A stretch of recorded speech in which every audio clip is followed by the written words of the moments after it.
ఏం సన్ని అంత ఇంట్రెస్టింగ్గా చూస్తున్నావు ఆ ఫోటోని? ఏం లేదు, చిన్నప్పుడు మనం అక్కడికి వెళ్ళి ఉంటాం కదా, సో ఆ లొకేషన్స్ అన్ని ఫ్లాష్ అవుతూ ఉన్నాయి. బాగా మనకి రేపు వీకెండే కదా, సో సరదాగా అలా వెళ్ళేసి మళ్ళీ మన పాత మెమరీస్ అన్ని రీకాల్ చేసుకుందాం. ఏమంటావు? ఎలాగో నాకు రేపు వర్క్ లేదు, సో వెళ్ళి చూసేస్తాం. Hello friends, welcome back to next video. Previous వీడియోలో చెప్పినట్టు special video in the weekend అని చెప్పాను కదా, ఆ టైం ఇప్పుడు వచ్చేసింది. ఆంధ్రప్రదేశ్ రాష్ట్రంలో అనంతపురం జిల్లాలో అత్యంత పురాతనమైన కోటల్లో ఒకటి గుత్తికోట.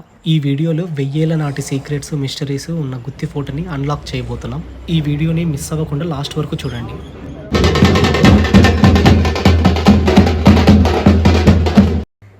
మేము గుత్తికోటకి వెళ్ళే మార్గ మధ్యలో అత్యంత ప్రాచీన దేవాలయాన్ని కూడా దర్శించుకున్నాము. అదేదో కాదు, శ్రీ శ్రీ శ్రీ నగరేశ్వర స్వామి దేవస్థానము. మనం లోపలికి ఎంటర్ అయిన వెంటనే ఇక్కడ గోపురం మనకు భూమికి లెవెల్గా ఉంటుంది. మనం ఆలయం చుట్టూ చూసుకునేలాగైతే ఇక్కడ శ్రీరామచంద్రులు శివునికి అభిషేకం చేస్తున్నట్టు కూడా మనం చూడగలము. ఇటువైపుగా చూసుకునేలాగైతే ఇక్కడ ఓం ఆకారంలో మనకు దీపాలు వెలిగించడానికి కూడా ఏర్పాటు చేశారు. ఇక్కడ చూసుకునేలాగైతే మనకు 4 పిల్లర్స్ అనేవి ఉన్నాయి. అధిక వర్షం పడితే మనకు అమ్మవారు అలాగే శివలింగం కూడా మనకి పూర్తిగా మునిగిపోయి దర్శనం ఇవ్వడానికి లేకుండా ఉంటుంది.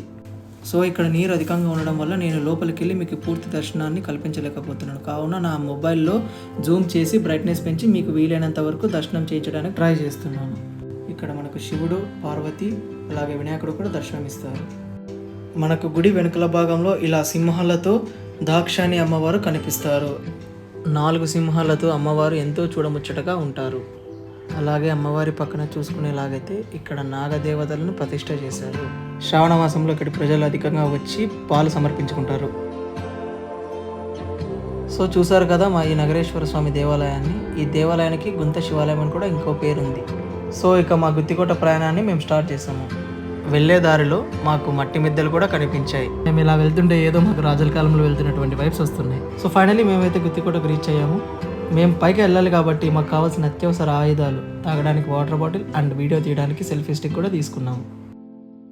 ఇక్కడ చూస్తున్నట్లయితే మనకు చాలా పెద్ద ఇనుప ఫిరంగులు కనిపిస్తాయి. పాతకాలంలో రాజులు వీటిని శత్రువుల దాడిని అడ్డుకోవడానికి వాడేవారు. ఇక్కడ చూస్తే మనకు హోల్ ఉంది. ఇది ఎందుకంటే ఒత్తిని వెలిగించి ఫైట్ చేయడానికి యూజ్ చేస్తారు. అలాగే ఈ ఫిరంగులు 16th సెంచరీకి చెందినవని మనకు ఆనవాళ్ళు కూడా చూపిస్తున్నాయి. ఈ ఫిరంగులు రక్షణ కోసం శత్రువుల మీద ఉపయోగించేవారు. కోట ఎత్తులో ఉండడంతో ఫిరంగుల నుండి దూర ప్రాంతాల వరకు లక్ష్యాలను కొట్టే అవకాశం ఉండేది. ఇప్పుడు ఈ ఫిరంగులు యుద్ధానికి వాడకపోయినా చరిత్రకు గుర్తుగా అక్కడే ఉంచబడ్డాయి. గుత్తికోట చూసేందుకు వచ్చే వారికి ఈ ఫిరంగులు ప్రత్యేక ఆకర్షణగా ఉంటాయి. ఫిరంగుల వెనకాల మనకి సమాధులు అయితే కనిపిస్తాయి చాలా వరకు.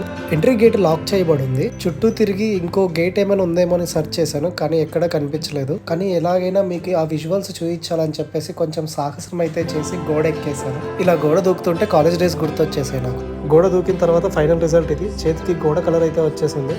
ఇలా చేయడానికి ఒక కారణం ఉంది. మనం చూస్తున్న ఈ సమాధుల వెనకాల ఒక సాడ్ స్టోరీ అయితే దాగి ఉంది. ఈ స్టోరీ విన్న తర్వాత నాకు కళ్ళల్లో నీళ్ళు అయితే వచ్చేసాయి, అంత బాధ అనిపించింది. సో ఆ స్టోరీ ఏంటో తెలుసుకుందాం ఇప్పుడు. ఈ సమాధులన్నీ యూరోపియన్స్కి చెందినవి. ఇక్కడ ఎక్కువ సమాధులు ఈస్ట్ ఇండియన్ కంపెనీ సైనికులు, అధికారులు మరియు వారి కుటుంబ సభ్యులవే ఉంటాయి. టిప్పు సుల్తాన్పై ఎప్పుడైతే విజయం సాధించారో ఈ గుత్తికోట అనేది బ్రిటిష్ వాళ్ళ అండర్ కంట్రోల్లోకి వెళ్ళిపోయింది. సో ఆ టైంలో మరణించిన సోల్జర్స్ మరియు వాళ్ళ ఫ్యామిలీ మెంబర్స్ సమాధులు ఇవన్నీ. మనకు 2020లో కరోనా అనే మహమ్మారి ఎలా అయితే వచ్చి ఎంతోమందిని బలి తీసుకుందో, అలాగే 1824లో కూడా కలరా అనే మహమ్మారి అలాగే వచ్చి బలి తీసుకుంది. దీనివల్ల పాపం చిన్న చిన్న పిల్లలు కూడా మరణించారు. సో ఇది నిజంగా చాలా బాధాకరమైన విషయం. ప్రజెంట్ డేస్లో చూసుకున్నట్లయితే ఈ సమాధులు చాలా వరకు పాడైపోయి, శాసనాలు చెదిరిపోయి, గుర్తులు కూడా మాయమవుతున్నాయి. ఆ సమాధుల మీద పేర్లు, ఆ వయసు చూస్తుంటే నిజంగా నా కళ్ళలో నీళ్లు తిరిగాయి. చాలా చిన్న చిన్న వయసు పిల్లలు కూడా చనిపోయారు ఈ మహమ్మారి వల్ల. మనల్ని పరిపాలించిన బ్రిటిషర్స్ అంటే మనకు ఎంతో హేట్ అనేది మనకుంది. కానీ ఆ బ్రిటిషర్స్లో కూడా కొందరు మంచి వ్యక్తులు ఉన్నారు. ఇండియాకు, ఆ ప్రాంతానికి ఎంతో సేవ చేశారు. అందులో మా ప్రాంతానికి చెందినటువంటి వాళ్ళలో మొదటి వరుసలో సర్ థామస్ మున్రో గారు ఉంటారు. ఇది ఆయన సమాధి. సర్ థామస్ మున్రో గారు ఒక స్కాటిష్ సైనికుడు.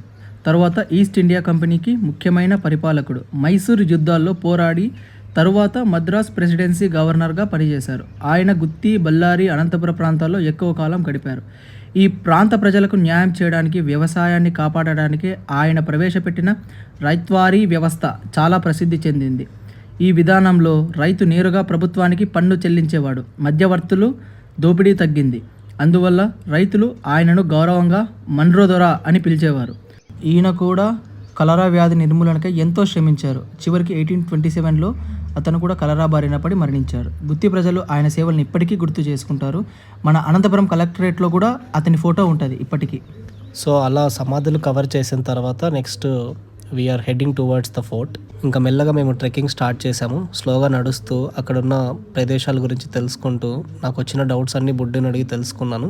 సో ఇప్పుడు మీకు గుత్తి చరిత్ర గురించి చెప్పబోతున్నాను.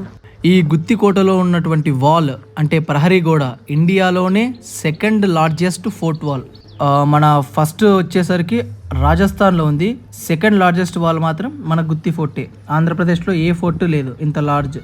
సో ఇక్కడ చూసుకునేలాగైతే మనకి ఇక్కడ ఒక దర్గా అనేది ఉంది. ఈ దర్గా పేరు వచ్చి హజరత్ సయ్యద్ బాషా దర్గా. ఇది మనకు యుఏఈ నుంచి ఒక పర్సన్ అంటే అదే సయ్యద్ బాషా అనే అతను ఇక్కడికి వచ్చి స్టే చేశాడు. సో ఆ టైంలో మనకు విజయనగర రాజులు పరిపాలిస్తున్నారు. సో వాళ్ళు ఏం చేశారంటే అతన్ని యాక్సెప్ట్ చేయలేదు ఇక్కడ రావడానికి, ఇక్కడ ఉండడానికి. సో వాళ్ళతో పోటాపోటీగా ఇతను కూడా వాళ్ళతో పాటు ఫైట్ చేశాడు. చాలా రసవత్తరంగా ఫైట్ అనేది జరిగింది. ఆ టైంలో ఏమైందంటే అతని తల అనేది తీసేశారు.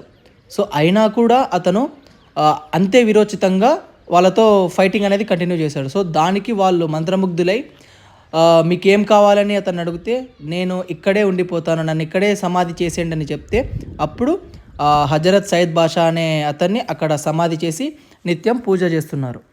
ఇది ఆ దర్గా యొక్క స్టోరీ. ఇకపోతే మన గుత్తికోటని పరిపాలించిన రాజుల గురించి చెప్పాలంటే మొదటిగా చాళుక్యుల నుంచి విక్రమాదిత్యుడు ఫస్ట్ ఈ గుత్తికోట అనేది కనుక్కొని ఇక్కడ ఒక కోటను నిర్మించారు. వాళ్ళు పరిపాలన సాగించారు.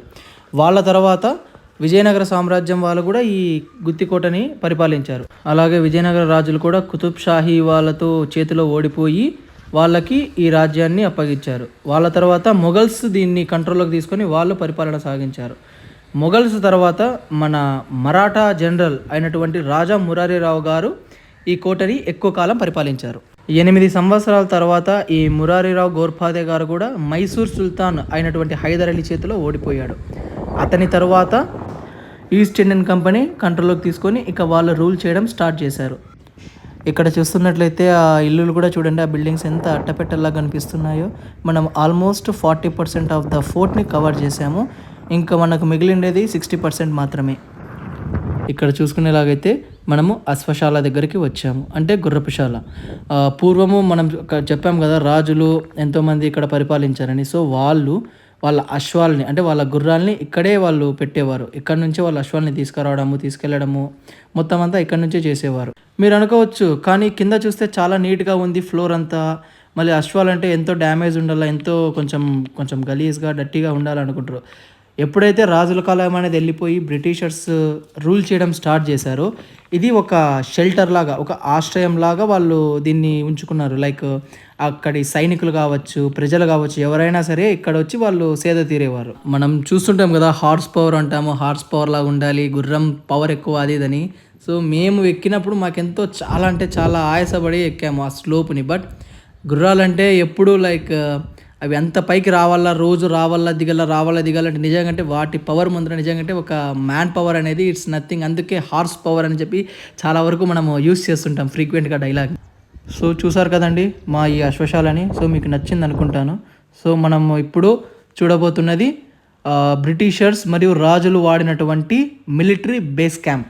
పూర్వం రాజుల కాలంలో ఏం జరిగేదంటే ఎదురుగా మనకి గుర్రపుశాల ఉంది కదా. సో ఇక్కడ కూర్చొని సైనికులు కావచ్చు, ఆ అధికారులు కావచ్చు, అక్కడి నుంచి వాటిని మొత్తం చూసేవారు, మొత్తం వాటిని అబ్జర్వ్ చేసేవారు. ఏం జరుగుతోంది అక్కడ, ఏమేమి చేస్తున్నారు, అశ్వాలు ఎలా ఉన్నాయి, వీళ్ళు ఏం చేస్తున్నారని. కాలక్రమేణా ఎప్పుడైతే రాజ్యాలు అయిపోయాక ఎప్పుడైతే బ్రిటిష్ వాళ్ళు కంట్రోల్లోకి వచ్చారో దీన్ని ఒక ఆఫీస్ రూమ్ లాగా వాళ్ళు ఒక పోస్ట్ ఆఫీస్, ఒక ఆఫీస్ రూమ్ లాగా దీన్ని మార్చుకున్నారు. లైక్ ఇక్కడ నుంచే కూర్చొని ఆపరేట్ చేసేటోళ్ళు అంతా.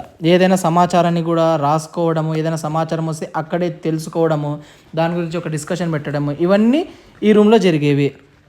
పేపర్ వర్క్ ఏది కావాలన్నా ఇక్కడే చేసేవాళ్ళు. ఇది లెవెల్ 1 హెడ్ క్వార్టర్స్. ఇలాంటిది ఇంకో head quarters level 2 head quarters మనము వెళ్ళే కొద్దీ మనము చూస్తాము. అలా మేము అశ్వశాల లెవెల్ 1 హెడ్ క్వార్టర్స్ని సందర్శించుకొని ఎదురుగా ఉన్న బావిని కూడా చూసి అలా ముందుకైతే సాగాము. ఇప్పటికి మనం ఆల్మోస్ట్ 45 to 50% కవర్ చేసాం ఫోర్ట్ని. ఇక్కడ ఎంట్రీ పాయింట్ ఒకటి కనిపించింది మాకు. చాలా కూల్గా అనిపిస్తే రూమ్ లాగా అనిపించి మేము కాసేపు ఇక్కడ రెస్ట్ తీసుకున్నాము. ఇక్కడే మేము కాసేపు రెస్ట్ తీసుకోబోతున్న ప్లేస్ చూస్తున్నారు కదా. దీని కట్టడం అయితే ఇలా ఉంది. సో కొంచెం వరకు డ్యామేజ్ అయితే ఉంది, బట్ స్టిల్ ఇది స్ట్రాంగ్గానే ఉంది. ఇప్పుడు ఇక్కడ చూస్తున్న ప్లేస్కి కూడా ఒక స్టోరీ ఉందంట. ఆ స్టోరీ ఏంటో క్యూరియస్గా తెలుసుకుందామని చెప్పేసి నేను అడిగి తెలుసుకున్నాను. ఇప్పుడు ఎక్కడున్నాము, ఎంతవరకు కవర్ చేసాం ఫోర్ట్ని? సో ఇప్పటివరకు అయితే మనము 50% ఆఫ్ ద ఫోర్ట్ని కవర్ చేసాము. సో ఈ 50%లో మనం ఏమేమి చూసామంటే బ్రిటిష్ వాళ్ళ సిమెట్రీ అనేది చూసాము. ఆ తర్వాత కొంచెం పైకి ఎక్కొచ్చినాక సయ్యద్ బాషా దర్గా చూసాము. దాని తర్వాత ఇంకా కొంచెం పైకి ఎక్కొచ్చినాక మనం అశ్వశాల, గజశాల అనేది చూసాము. వాళ్ళ బ్రిటిష్ కాలంలో ఉన్నటువంటి మిలిటరీ ఆఫీస్, లైక్ వాళ్ళు పోస్టల్ ఆఫీస్గా యూజ్ చేసుకున్న రూమ్ని చూసాము. మంచి ఒక వ్యూ పాయింట్ని చూసాము, కిందకు ఎంత బాగా కనిపించేది. సో రైట్ నౌ మనం ఇప్పుడు ఉండేది మండపం అంటారు. ఈ ప్రదేశాన్ని మండపం అనేది అంటారు. ఇక్కడ కూర్చొని మాట్లాడుకునేకి, ఏదైనా ఇట్లా చిట్ చాట్ చేసుకునేకి, డిస్కస్ చేసేకి ప్రజలు బాగా యూజ్ చేసుకున్నారు ఇది. సో ఎగ్జైటింగ్గా ఉంది. మనం ఇక్కడ చిట్ చాట్ మనం కూడా చేస్తున్నాం. Yes yes. సో వరకు ఇంత కవర్ చేసాం కదా. సో ముందుకెళ్తుంటే చాలా ఇంట్రెస్టింగ్గా ఉంది నాకు. పైన ఇంకా ఏమేమి ఉంటాయి? సో మనం ఇప్పుడు కవర్ చేసిన దాంట్లో ఇంకా కొన్ని ఎగ్జైటింగ్ వ్యూ పాయింట్స్ అనేవి ఉన్నాయి. సో వాటిలో ముఖ్యంగా మనం తీసుకుంటే నేను చెప్పాను కదా 101 బావులని. అందులో వన్ ఆఫ్ ద ఫేమస్ బావి అంటే కోడిగుడ్డు బావి అంటారు. ఎందుకు ఆ బావికి ఆ పేరు వచ్చిందంటే అది ఓవెల్ షేప్లో అనేది ఉంటుంది. ఎగ్జాక్ట్గా మనకు ఆ గుడ్డు ఆకారంలో ఉంటుంది కాబట్టి దాన్ని కోడిగుడ్డు బావి అని ఇక్కడ చాలామంది పిలుస్తూ ఉంటారు. ఇంకా ఏమేమి ఉన్నాయంటే పైన కోశాగారం ఉంది, కారాగారం అంటారు కదా, అంటే ఒక కారాగారం అంటే జైలు అనేది కూడా ఉంది. సో ఆ జైలు ఎలా ఉంటుందంటే అందులోకి వెళ్తే నిజంగా ఒక హర్రర్ సినిమా చూసినంత ఫీల్ వస్తుంది. సో ఎందుకంటే అంత చీకటిగా ఉంటుంది, అనువంత వెలుగు కూడా వెళ్ళకోకుండా చాలా అంటే చాలా డార్క్ ఉంటుంది. మనం ఇప్పుడు వెళ్ళినా కూడా అంతే డార్క్నెస్ మనము ఎక్స్పీరియన్స్ చేస్తాము ఆ కారాగారంలో. అంటే లోపలికి వెళ్తే చిన్న లైట్ కూడా కనపడదా? Not even a single light. ఇప్పుడంటే ఏదో కొన్ని డ్యామేజెస్ జరిగి చిన్నగా లైట్ పాస్ అవుతుంది, కానీ సో మామూలుగా చెప్పాలంటే చాలా డార్క్ ఉంటుంది. సో మనం కూడా కావాలంటే వెళ్ళి చూడొచ్చు, దాన్ని ఎక్స్పీరియన్స్ చేయొచ్చు. ఓకే, రాణి మహల్ కూడా విన్నాను. అసలు రాణి మహల్ అనేది కూడా ఉంది. మురారి రావు అనే రాజు అక్కడ కూర్చొని తను చదరంగం ఆడేవాడని ఇక్కడి స్థానికులు చెప్తూ ఉండేవారు. అలాగే అక్కడ తను తన సింహాసనం మీద, తన చైర్ మీద కూర్చొని స్వింగ్ చేసేవాడని. సో ఎవరైనా తప్పు చేస్తే ఎవరికైనా శిక్ష విధించాలంటే అక్కడ నుంచి తోసేసేవారని పురాణ కథలు చెప్తూ ఉంటాయి. ఆ వ్యూ పాయింట్స్ నీకు ఐడియా ఉన్నాయా? నాకు చూపిస్తావా? మనం వాటిని కూడా కవర్ చేస్తాం. ఇంకా కాస్త ముందుకు వెళ్తే వాటిని కూడా మనం కవర్ చేస్తాం. Super excited. సో మనం ఇప్పుడు స్టార్ట్ అవుదామా?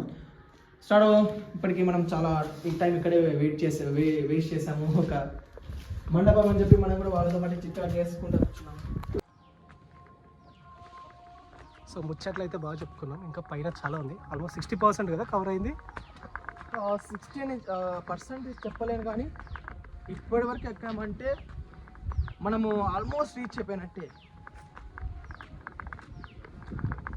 సో ఎన్నో మంచి ఎగ్జైటింగ్ వ్యూ పాయింట్స్ చూసుకుంటూ,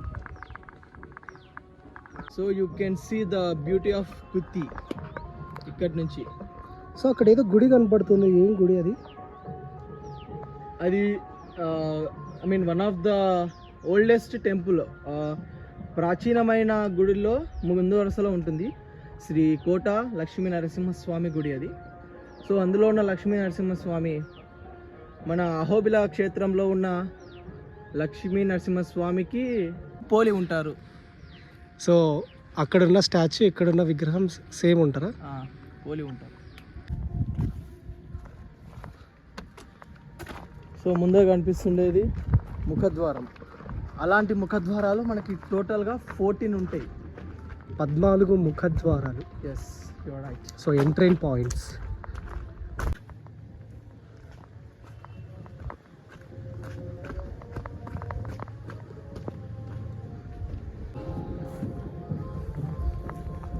భూతల స్వర్గం ఎలా ఉందో అలా ఉంటుంది అన్న ఫీల్ వచ్చేది. ఇది ఒక ముఖద్వారము.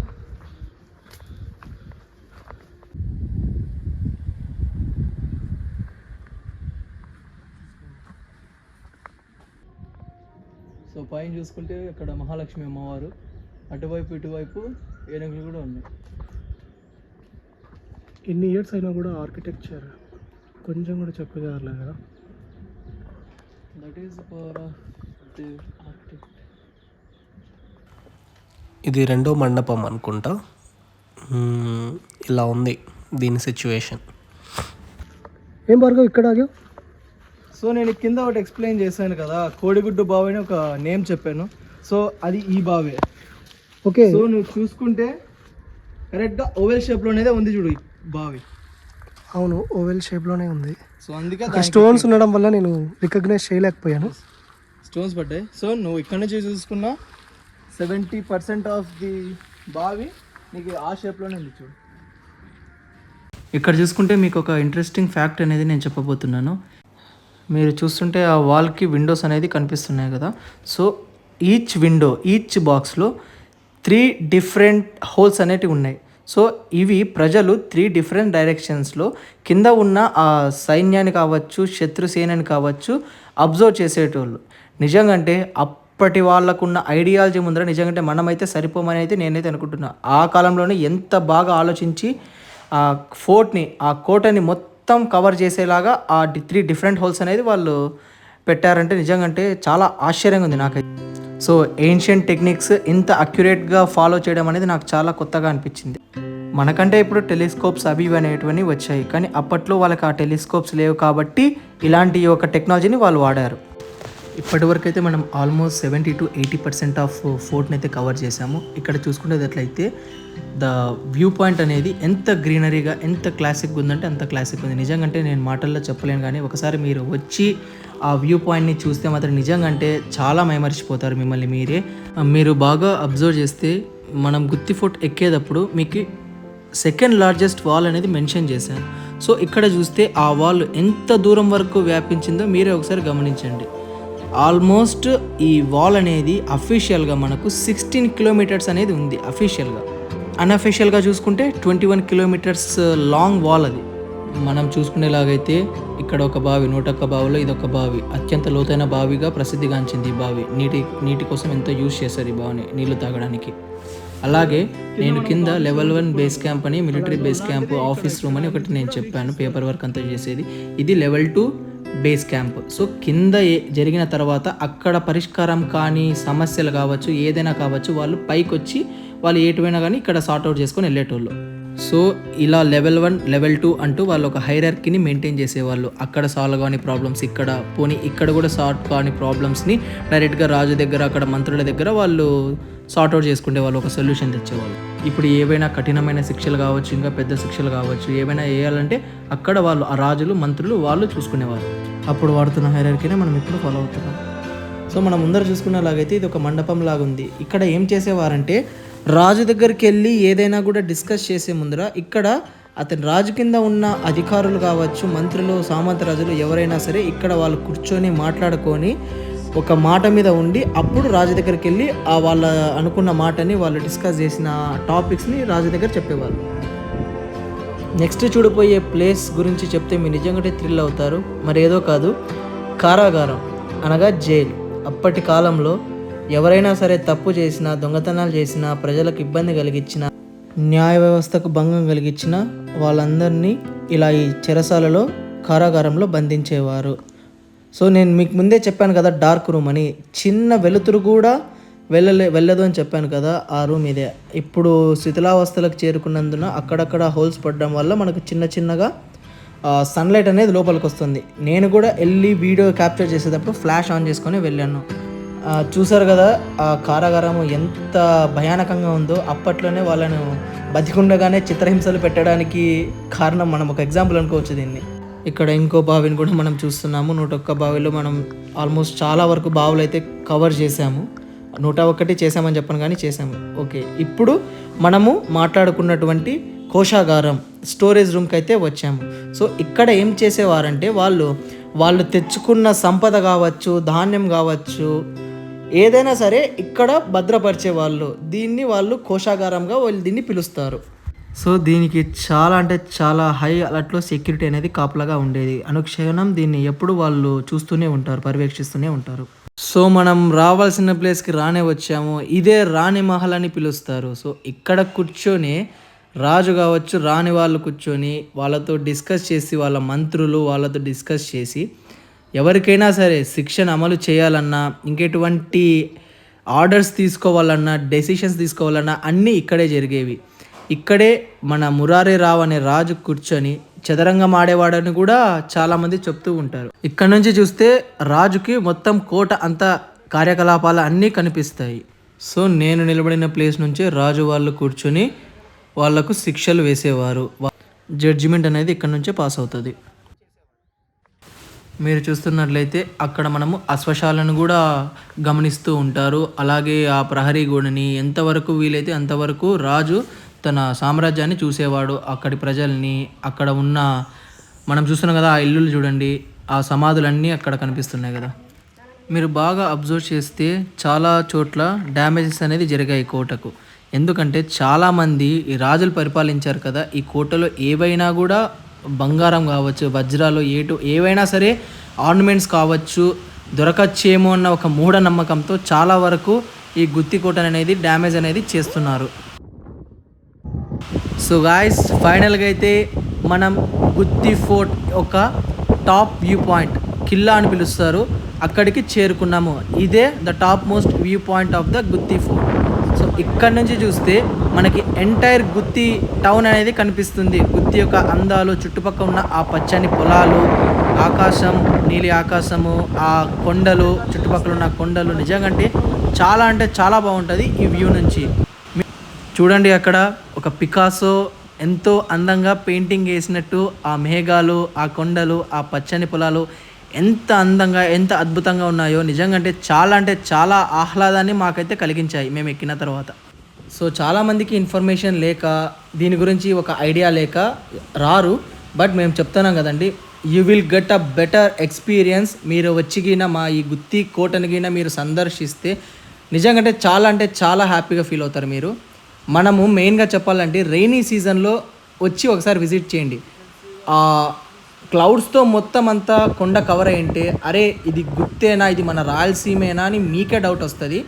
సో చాలామందికి ట్రెక్కింగ్ మీద ఇంట్రెస్ట్ ఉండేవాళ్ళు అరకు అని వెళ్తారు, నంది హిల్స్ అని వెళ్తారు, ఆ క్లైమేట్ కోసము, ఆ ఫాగ్ కోసం, ఆ మేఘాల కోసం. సో మీరు అవన్నీ కూడా ఇక్కడ మీరు పొందొచ్చు.